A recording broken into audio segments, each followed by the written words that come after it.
All right, all right. Here we are live with Google Hangouts on air. Henry, we had a fiasco last week with Blab, didn't we? Yeah, we did. That was interesting to say the least. Yeah, for sure. So sorry for all those that were on. Excited to hear Keenan and, having to cut it off about 10 minutes in. This is Real Sales Talk. Welcome, everyone. This is season 1, episode 9. We tried to do episode 9 last week with our friend and special guest Keenan, but Blab was just acting a fool. Blab was just crazy with the connection. So it caused us to look at other options. We kind of landed on Google Hangouts on air. So for those that are watching live, thank you. For those that are listening to the recording, thank you. This should sound much better and look much better for those that are watching this on video as well. So tonight we're going to be talking about the ins and the outs of prospecting, how to get the deal done. This is a topic that Henry suggested recently, and so we're gonna share with you all our best secrets, our tips and techniques and tools that we use to successfully prospect. So Henry, for those that want to chat about this online, how can they do that? Yeah, so as you guys know, Sean and I are big on the social medias. Specifically, I think Twitter is the best one for doing any type of chatting about real sales talk. So guys, just hop on the hashtag real sales talk. And if you want to engage a bit on Twitter, you have any questions around prospecting, we can do that during or after the call here today. And I'm at Talk to Henry J. And then we have at Sean and Mitchell as well on Twitter. And I'm pretty sure everywhere else we're both the same name. So feel free to contact us. Yep. Awesome. And since we're on a new platform, I'll just talk through how you can ask questions as we talk about the topic for those that are watching this live. Since this is a new platform, Hangouts on air, it looks a little bit different. If you're a viewer watching this, there should be a little box top right that allows you to access options and then ask a question. That'll pop up on our end. We'll be able to see that and then address those as they come. That's probably the best way. We're gonna try that, and then if that doesn't work well or people have a hard time finding it, because I think it's a little bit tricky to find the chat box, maybe we can transition over the next several episodes to field questions from using the hashtag on Twitter. That could be another option as well. So this is being recorded, and if you want to share this out, there should be a mechanism as a viewer to share this out. So please feel free and do that. The more, the merrier, we think. Henry, what are we going to talk about tonight? Yeah, so tonight is going to be all about prospecting, how to find the deal, right? And so Sean, just to kind of give you a little backstory on why I wanted to talk about this is it's something that I am finding myself doing a lot more of now. Had a good, first and second quarter, but looking at my pipeline right now, it's not where I'd like it to be, right? I think I can I'll hit my number regardless, but I'd like to blow it out and make we have get accelerators once you go past your number. So if I can get to that, I'd like to and make a little bit extra cash. So something that I'm doing a lot more of, I find that a lot of salespeople will start just relying on marketing for things like that. And I think it's something that more people should be doing. So I figured we could have a chat about how it's done. Absolutely. So how would you define, let's start with a very basic for those that are maybe new in sales. Mm-hmm. How would you define prospecting? What is it? Yeah, so to me, prospecting is at the highest level, finding opportunities that were not there before, right? And that's very high level because a lot of times I will do prospecting from like closed loss lists, meaning like they did look at our product once, and now I'm reaching back out to them, maybe a year later, 6 months later, or something like that. I still do consider that prospecting, but I think it's just taking something where there was no opportunity and then finding it and making it an opportunity. That's what I would consider it. If you have anything to add, I mean, I'd love to hear your thoughts on that as well. I think that's pretty spot on, Henry. I would probably define it as generating new business, proactively generating new business. It's like the analogy between the hunter and the farmer. If you're prospecting, you're going out and you're hunting, right? You're targeting a group of people, a specific person sometimes, and reaching out to them, engaging with them, be it by phone, email, social media, in person, with the intention of building relationship that leads to business. How's that? What do you think about that one? No, I love it. I have a question for you though, off of that. Would you consider, because there's some reps who may have be in an organization and they have one account that they cover or 4 accounts that they cover. Maybe they do business with that account today, those accounts today. So they would technically be considered farmers, right? I mean, you have one account and you do business and you're just trying to grow that business. But let's say they're trying to reach out to a new business unit within that business. Would you consider that prospecting? Or is that? I think, it's probably an element of prospecting, but also an element of farming. It maybe straddles both. Yeah. You're technically growing the initial business with the company, but you're segueing into new departments, new areas of the business. So I think, just looking at it from a practical perspective, let's say client services, customer support, account management is nurturing the business, selling add-ons.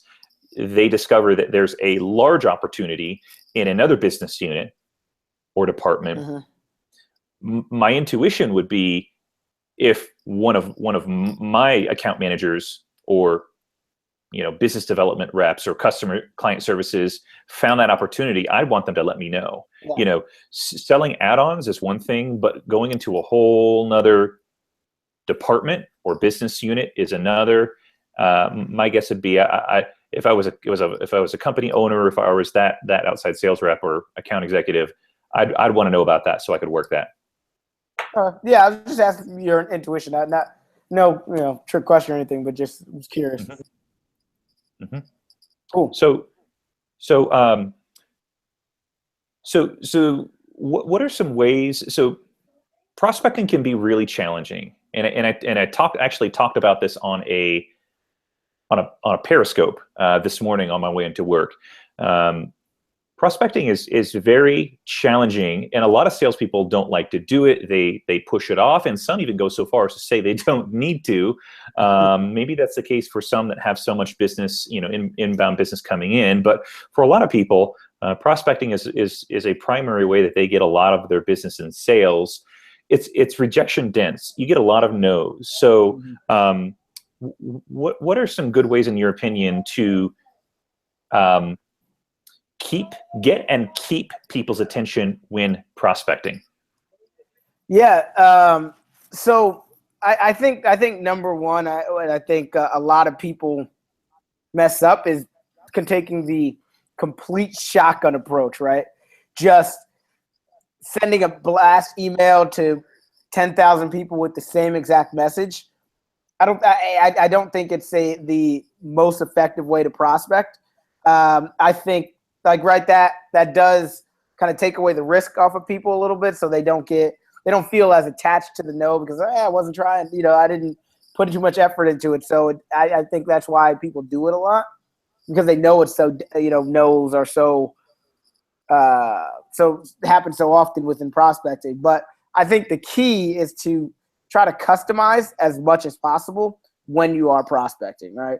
And I think there's so many tools today that can help you do that a lot more efficiently and effectively, that it's worth taking into consideration. Like, if you have a list of 30 CIOs for banks, you can technically write all those guys a very similar email and just use like a mail merge tool, and then there may be different sentences here and there that makes it more customized. But that way, it does make it a lot more efficient. But you are still able to have that customization that I think is key for getting that attention from people. I agree, and you wouldn't want to send, let's say, for example, let's say you're selling a software to software as a service companies, to other software as a service companies, and it's a sales tool, like a sales acceleration tool.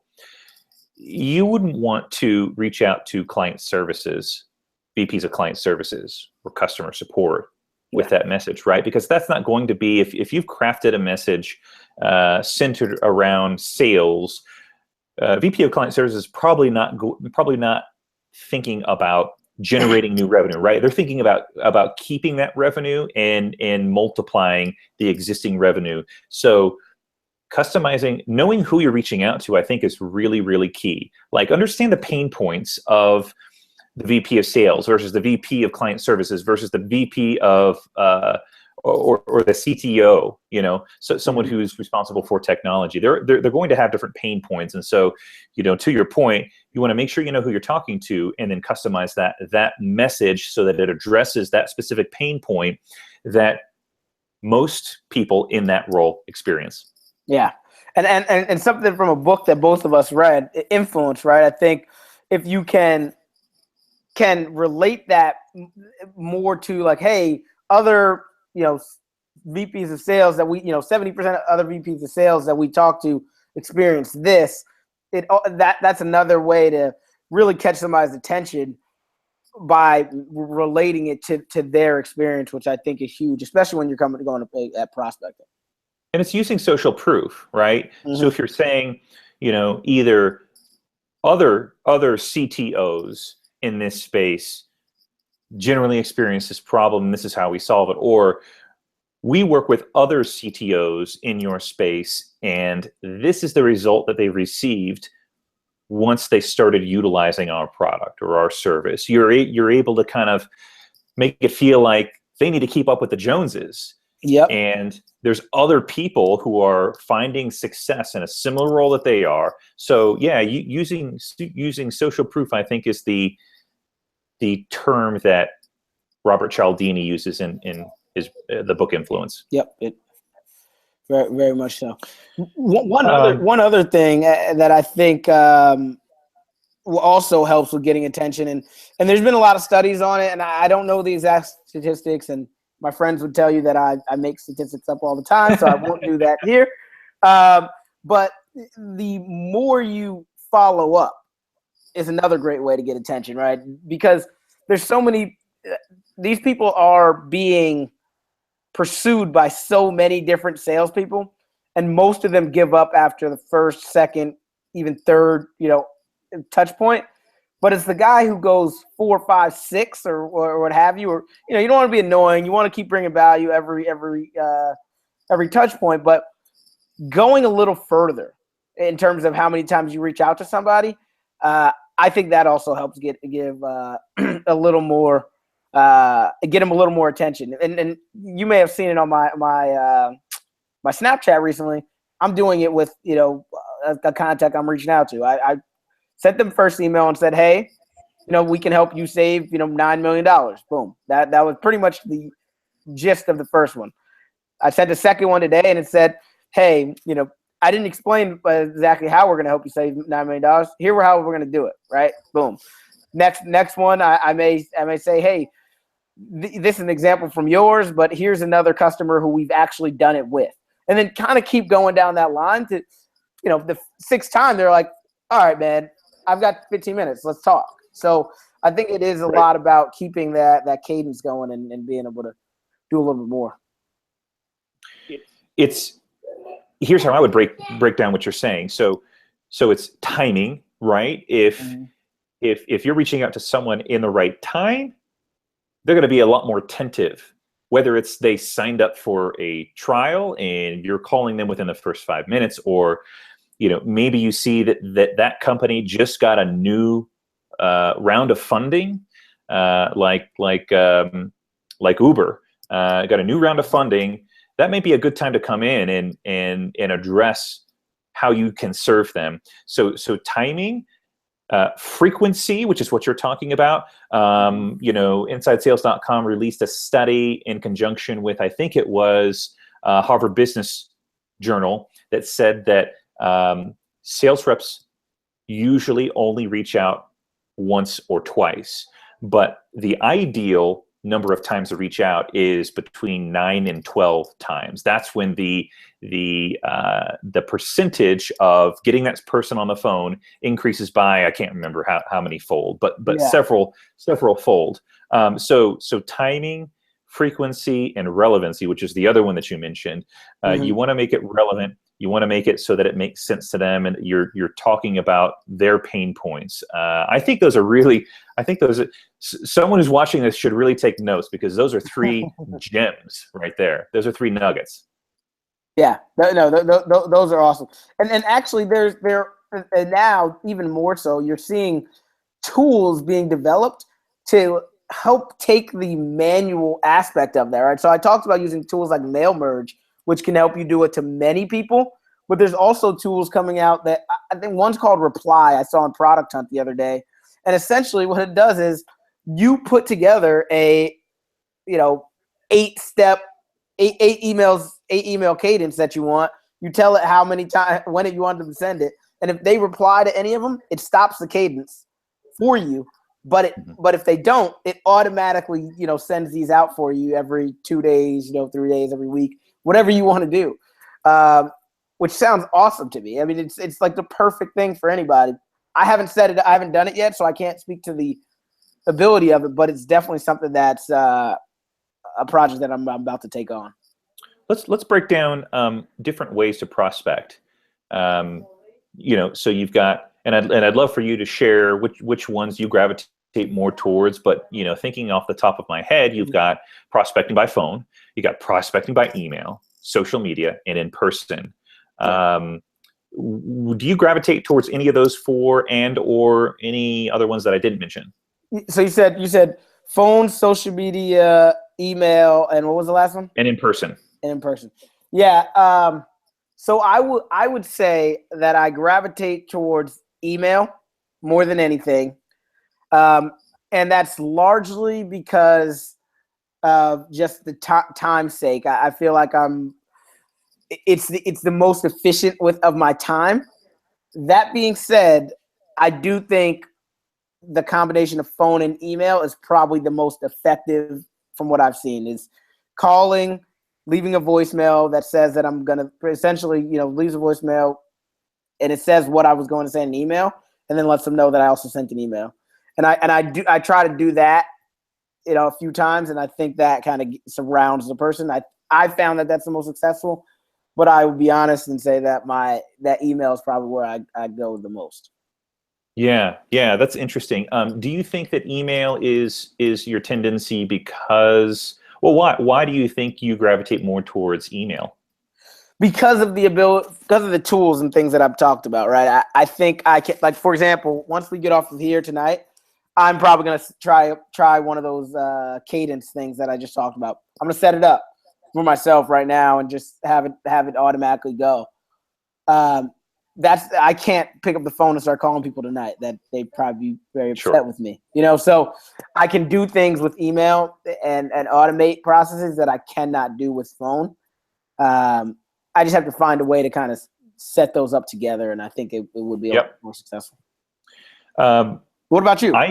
Yeah. So I think I gravitate more towards phone, and the reason why is because I can handle objections quicker. It's really hard to handle a no or a call me later by email, and so I feel like I can be much quicker on my feet. You got them on the phone, and most people are not going to just hang up on you, right? They're gonna give you the courtesy, and they don't want to be rude. Whereas email, it's a lot easier to ignore. It's a lot easier to hit delete because it's just an email. It's there's no face. You can't see the person. So I think phone I probably gravitate more towards. And I actually wrote a blog post on how to successfully cold call. And there were four things that I came up with that I found this kind of four-step process that happens probably within 30 to 60 seconds that I thought I'd share, because for phone prospecting or cold calling, it's really hard. You have to be prepared. you have to be prepared for them to say no, and how you're going to respond to that. So here's just kind of a real quickly. I'll share this with you, and then for those that want, I can put the link in the little chat area. But so quick intro.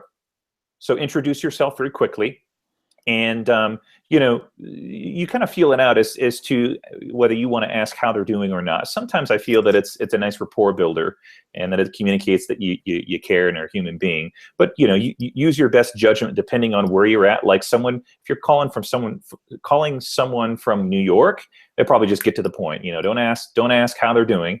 Just go straight into it. The second point is succinct value propositions. So get really good at talking about, like what we were saying before. We work with other companies in your industry to help them reduce their churn by 30% in 6 months. Right? That's a very quick, succinct value proposition, which is, what are you going to do for that customer? Transition into a quick softball question. Something that you probably know how they're going to answer, or segues into asking for the next step, whether they say yes or no. So so many times sales reps will go in and ask for the commit, will ask for the initial 10 or 15-minute discovery phone call or whatever it is, right after they introduce themselves.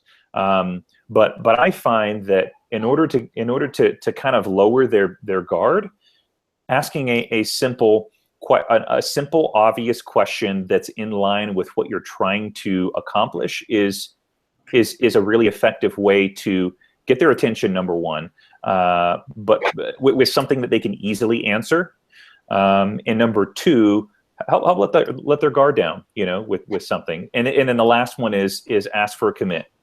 And ask for a simple commit, something like a short, 10-minute phone call, or something that's easy for them to digest, that doesn't require them, to invest a long period of time. And you're the best judge of that. So phone calls is probably what I gravitate towards, because I can be much more nimble with handling objections, and that four-step process has been really, really effective for me. No, that's awesome. So can you give an example of like one of the softball questions? I didn't think you did. Mm-hmm. No, I didn't give one.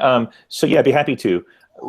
Maybe if I look in my situation right now, since I deal with a lot of companies who have employees that drive, I'm going to ask a question that I know they're probably already. The answer is probably yes. For example, do you currently have a safety policy in process?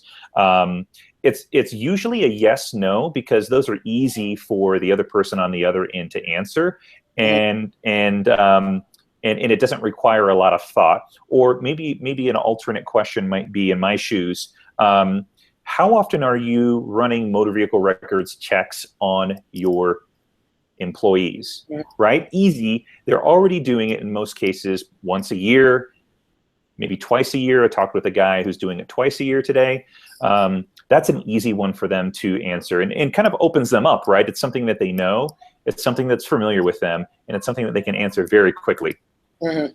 Yeah, no, that's awesome. That makes sense. Yeah, I agree with you. That, like, I do agree with you on the calling is probably the best way. It's just the timing aspect of it all is probably what holds me back. I'm gonna do some more calling this week for you, Sean. What's that? I'm gonna do some more calling this week. And cool. For you. So for me, do it for you, man. Do it for your it's chat. for me, but it's for me. You inspired me. Give it a try. Yeah. Truly in my day to day, I've got a few things happening. I've got an email campaign that's going out once a week, and I put a new group of people in there once a week, about 250 prospects in there that I'd like to get, make contact with and get a demo or a discovery phone call. So 250 people a week in this email campaign, and the email campaign is 4 emails long and spans, I think, 4 weeks. That's working for me automatically. And I know that every day or every week there's an email going out to, a new group of people. I can, based on engagement in those emails, I can pick up the phone and make phone calls with the people who've opened the email. So this is a really good way. This is a really easy way to start prospecting, right? Sometimes in your mind, it's easier if you know that they've already been exposed to your message. So quick one before you keep going, because I want to keep digging in. So are you using any tools for that, like using like MailChimp, or are you just like sending it, or are you just mass sending it to people? Or are you individually sending an email to each person? Our company uses an email marketing campaign called Acton. Okay, yep, familiar. But you could use MailChimp. You could use Constant Contact. A lot of CRMs also do drip campaigns as well, and some of them are more technical than others. So I didn't choose this particular software, this email marketing software, but my old company that I used to work for, BombBomb, also does drip campaigns, and then you can drop in video email to them. So it's a really cool way to put a face with the name. So almost anything will work. We use Acton right now, and it's 250 contacts at a time, and I'll focus on a particular industry and or a particular role in that industry. Gotcha. Okay, cool. Just appreciate that. I know details sometimes help people. Sure, absolutely. No, I appreciate you clarifying. So I've got an email campaign going. That's working, and at any point, I get alerts that come in. It's usually a summary email, and it shows me everyone who's opened the email or clicked on a link. When I'm doing outbound prospecting, that's one of the first places that I start, because there's context, right, to my message. It's not just a cold call. However, there are times when I do want to make cold calls to people, and I've got a separate campaign that I'll send manually. Each time I make a phone call and leave a message, I'll let them know that I'm going to follow up with an email, just like what you're talking about, Henry. And then it usually includes a case study with a success story, with a real-time result that we got. For example, one of the case studies that we have is we saved a company $350,000 in the first 2 months of utilizing our software. So that's an ear grabber, I think, because what? $350,000 in the first 2 months? That's great. Yeah. Cool. No, that makes sense.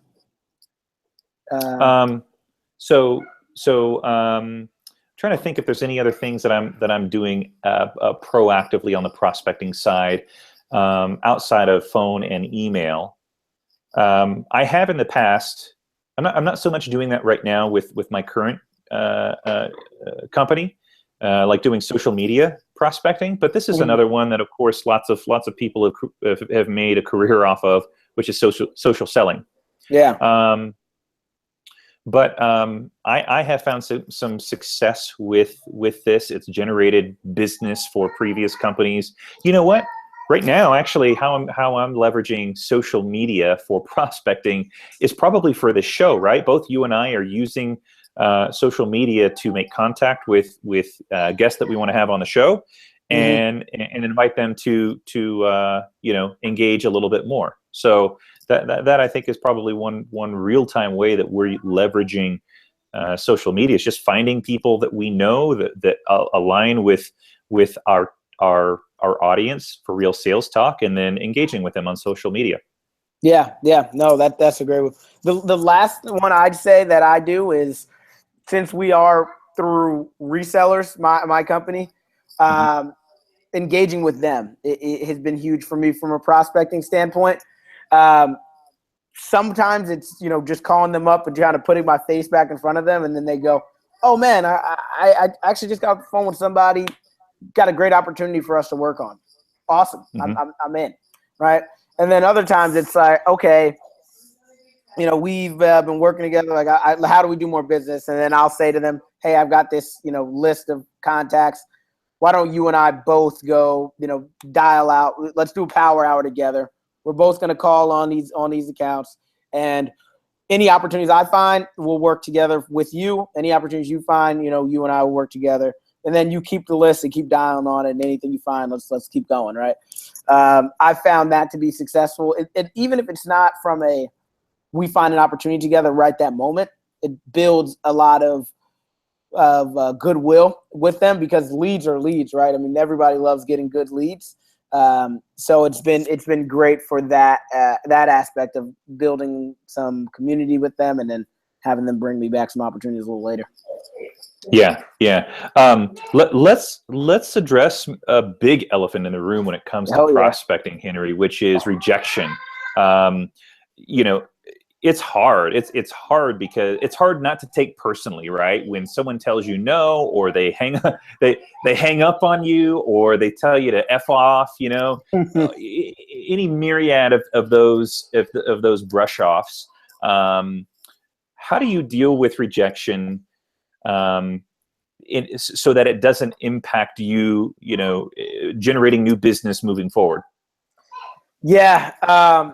So it's a tough one, right? I think rejection it's definitely a personality thing. I think that's huge. You have to have the personality to withstand it. I think one way to help with that is to understand it's not personal, right? A lot of times, it's not, they don't dislike you. Maybe they dislike something that you did. So maybe they dislike, your company or what have you, but don't take it to heart too much, and try to move on as quick as possible. You get hung up on, nobody else around the room, paying attention. Pick the phone back up and call another person, because if that call goes well, you're right back on your horse. And with that, I think the next thing to understand is numbers game, right? The more people you talk to, the more you're going to get some no's, but you're going to get more yeses, and those yes, and one yes will power you through 3 or 4 no's, So just keep on getting that back on the horse, and that's what's going to help you get past those rejections. Yeah. I second that truth that rejection is hard. No one wants to feel like, they're unwanted, or, regardless of whether it's, personally or their product. It does feel personal, because you put a lot of effort, a lot of time into prospecting, and so it's just a part of human nature. The key, I think, though, so feeling rejected, feeling embarrassed, those feeling disappointed or disheveled, those are all natural human emotions. Mm-hmm. I think, this is actually something that I have to give credit where credit is due here. There's a sales coach named Jeb Blunt, who writes a book called Fanatical Prospecting. Really good book. Recommend it. It gave me some new angles to look at. And one of the things that he talks about is, being prepared. If you know how to handle the rejection, right? If you know how to respond when someone says no, then you're prepared for it, and you can, in many cases, handle that rejection with class and with grace. And sometimes you can save the conversation, right? If someone says no, and you're planning on that, and okay, there's 2 or 3 ways that people usually say no: no time, no money, and no relevance, or whatever. Mm-hmm. If you know that they're going to respond in that way, then you can plan to respond back in a way that keeps the conversation going. And if it's anything besides, if you do nothing else besides just understand that a lot of people are going to say no. That's just a part of prospecting. It somehow makes it not as bad, because you just understand that that's a part of the game. And sometimes it takes 9 no's to get to the yes. And if you know that it's 9 no's, then you just got to make the phone calls, work those conversations, knowing that, okay, one less no until I get to the yes. Yeah. That's huge. I agree 100%. And I think that's the hardest thing for people is getting past the no's, because I've seen so many people just kind of flounder there, and that's what holds them back from being successful, is they get the no's and they can't get past it. And I think that's a key place where having a good manager or good teammates around you can really, really be a huge part of you getting past it. I and just to kind of tell, and not to keep going on and on, but I had a mentor, I'd call him, when I was a young sales guy, and he heard me get on the phone a bunch of times and get hung up on, and he's like, pick it right back up. And he'd see me kind of, about to go get a glass of water or something right after it happened. He's like, don't dwell in it, pick it right back up. Next guy's going to love you. So I think that's huge, is having somebody there to tell you to do that.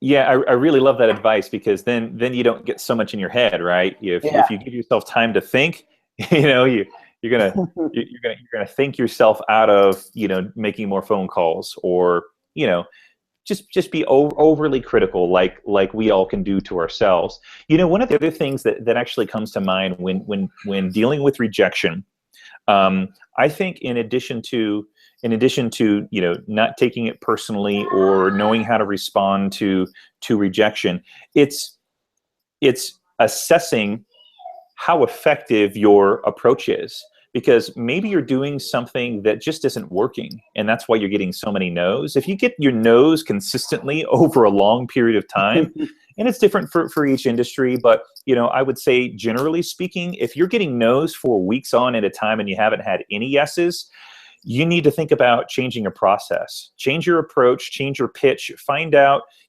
get someone else's feedback on it, because I've heard people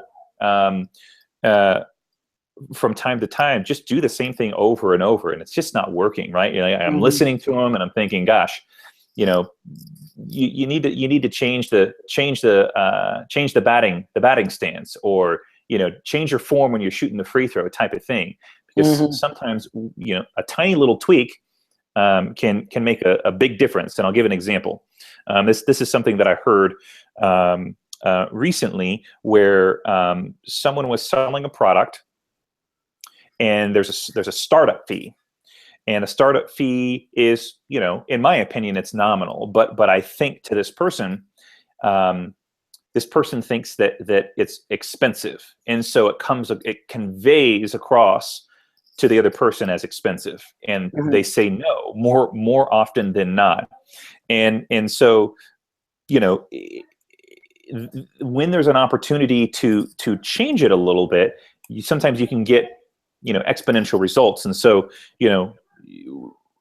sometimes even just the phrasing of how you're communicating the startup fee can make a world of a difference between someone accepting that startup fee and someone not accepting it. For example, price anchoring is a really, really great technique to use if you find that you're getting a lot of pushback on price. So instead of saying the startup fee is $299, you might say something like, normally the startup fee is $500, but we're able to give you an introductory discount because of your industry or your loyalty to us as an existing customer, whatever it is, at $299. And so when you use the price anchoring, they hear the 500, and then you come in with a $299. Steve Jobs was massively good at using price anchoring. So change the process. If you're getting a lot of no's over a long period of time, it may be that you need to tweak it up and get someone's feedback, or look at how you can change that script, that pitch, so that you do get people engaged. Yeah. Awesome. So, all right. So Sean, in terms of your prospecting and the way that you go about it, any tools or anything that you use that help you achieve what you've been achieving? And you mentioned one with Act On, but anything else that you would recommend to people? Yeah, I'm not crazy about Acton. I think that there's better email marketing platforms out there. There's, we use Salesforce, and a lot of sales organizations use Salesforce as well. I think personally, it's very complex and not very simple. And so, there's a company out there that I like for prospecting. It's called Contactually, and they used to call themselves a simple CRM. I don't know if they do that still, but there's a few components in there that I really like. Number one, they have a pipeline feature, and it's really nice. It's got a really nice user interface, so you can drag and drop. When you go from one stage to the next, you can kind of drag the opportunity or the prospect, and you can move it to the next section. I like that because it's just easy and it's functional. There's also another component that's maybe more on the early stage of prospecting that they do, which is the CRM will proactively remind you of when you need to reach out to that person again. And I think that's really valuable because salespeople get busy, they forget, they just get busy, doing deals. So I like Contactually. That's one that's been top of mind lately. Spiro is another that maybe not so much about prospecting and more about opportunities and real sales deals, but I like Spiro because, again, it helps remind me of deals that I need to be following up on. Those are the two that come to mind, and maybe if you share some of yours, I'll get some other ideas as well. Yeah. So I the one tool that I talk about in literally everything I do is LinkedIn. I know it's a tool, it's social media, but I use that for prospecting a lot. I don't use the in message or anything, but I do use it a lot in terms of my outreach.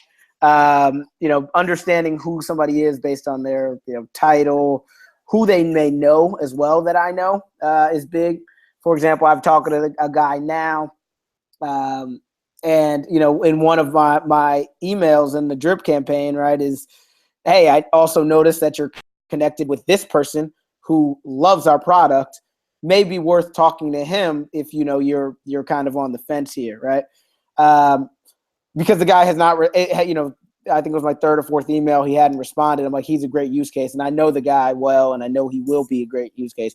So another way that that's the way I use LinkedIn.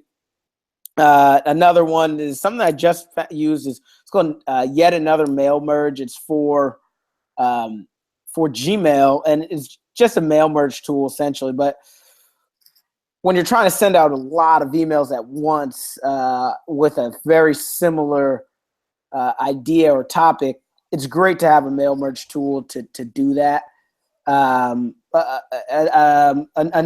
Another thing that I use is Yesware, which lets me know if people are opening my emails or not.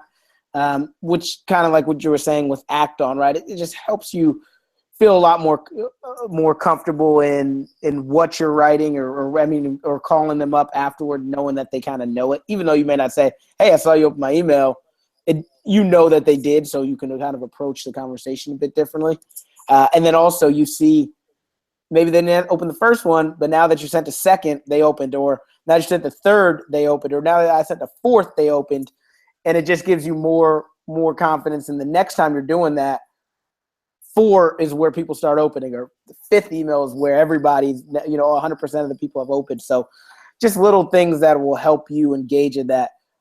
I'm not done yet. I can keep going. And those things also help get you past the no. So. Crystal Knows is another one that I've used personally. Have we talked about this one on the show? No, but Crystal I've heard of it, I think. Can you explain it? What is it exactly? Yeah. So Crystal Knows is an intelligent software that allows you to enter in someone's name, email address, I think is one of the ways that they do it. So you can enter in someone's email address, and essentially what it does is that it scrapes the internet for how that person has communicated online and gives you some very detailed and accurate suggestions on how to talk to that person in email or over the phone. So Wow. Crystal Knows is a really, really interesting one. Like, it's scary accurate. And it's probably using some artificial intelligence to pull stuff together, and but how everyone communicates differently, and everyone prefers to be communicated differently. So personality types have a big part to play, and so Crystal Knows understands that and kind of gathers that together and gives you some keywords to talk about. Whether it's be brief, use brevity versus use detail and emotion and feelings, that sort of thing. It's really playing on personality types. So that's an interesting one. There was another one that I use, and now there's a handful of companies who do this, but the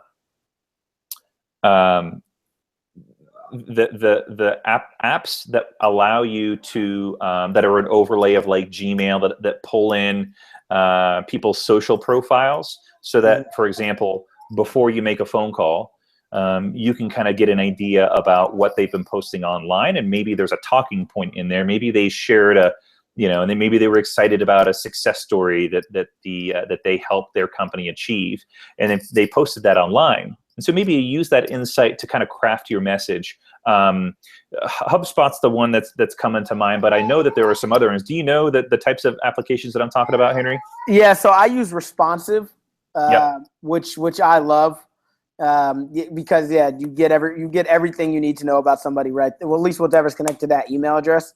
And a lot of times I'll check out their LinkedIn, their Twitter, that kind of stuff, and get a better idea of how to approach them. Cool. Yeah, that was one that I've used before. I think weren't they acquired by LinkedIn? LinkedIn owns them now. And I've heard some reviews saying that Responsive isn't as great since they've been acquired by LinkedIn for whatever reason. And those are people's opinions, and you should be the judge. For you who are listening, try it out, and if it works, great.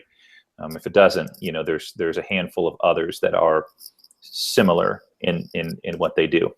I may try that HubSpot one again. I used to use it, but I haven't used it in a while. But I've been thinking about getting rid of Yesware. That would replace two tools at once. So I'm looking at the HubSpot one right now. It's called HubSpot Sales. They changed it. It used to be called Signals, but they changed the name of it to HubSpot Sales.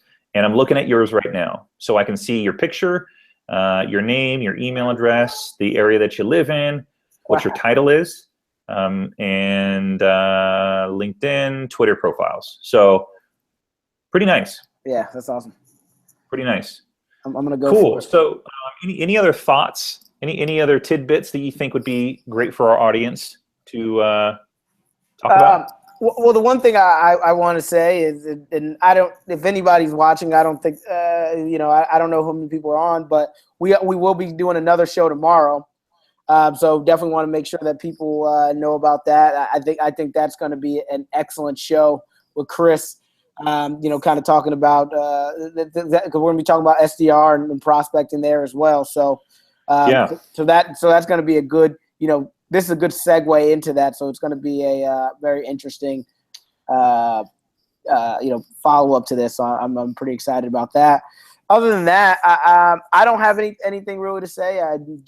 I'd love to engage with people on social media, as we talked about before. I'm talking to Henry J on Twitter, Snapchat. Those are probably our most prevalent. And then you as well. We're always on there. Sean and Mitchell. And lastly, everybody go read Sean's blog on why we left Blab, because although Blab, it's very interesting, we had some issues with it, and I really appreciate you writing that, because I think it needed to be said. So absolutely, yeah. And let me just do another a little bit more of a teaser with Chris Morin. He's the founder of Convertus.com. He specializes in prospecting. And we got to talking on Snapchat here yet again, another relationship built on Snapchat. So we just got to talking about ways that actually he asked me a question on how I thought what I use to get people's attention in email, like cold emails. And so we just got to talking, and I could just really tell right off the bat that he was really passionate about this topic. So I'm like, hey man, you want to come on the show and talk about email prospecting? So we're gonna have him on tomorrow, and I think it'll be a great segue, like you said, into what we've talked about tonight. This is episode 9. Chris Marr will be on episode 10 for those that are listening to the recording of this. And we're continuing to put the episodes up on YouTube as well as iTunes podcasts. And I even started looking into how we get some of that stuff on Stitcher, SoundCloud. And I've also been hearing people add their stuff on Android, maybe the Google Play Store. So I'm going to look into that one as well, maybe for Android users. But if you don't have anything else to add, thank you everyone for listening. If you're listening to the recording of this on YouTube, give us some comments in the section there. If you're listening to this on iTunes podcast or any other podcast platform, give us a review. That helps us create get more exposure. Which, by the way, I was going to mention this. I was going to give some updates on our exposure on iTunes. So we've got about 67% who are listening from US. We've got 24% from the UK, and now we've got a newcomer. We got some people from Canada listening to the podcast. So thanks to everyone for downloading and listening to our stuff. We really appreciate it. If you like it, love it. We'd love your feedback and reviews. So thanks again, and we'll see you tomorrow, episode 10, 9 p.m. Eastern, as we host Chris Marr. Take it easy, everyone.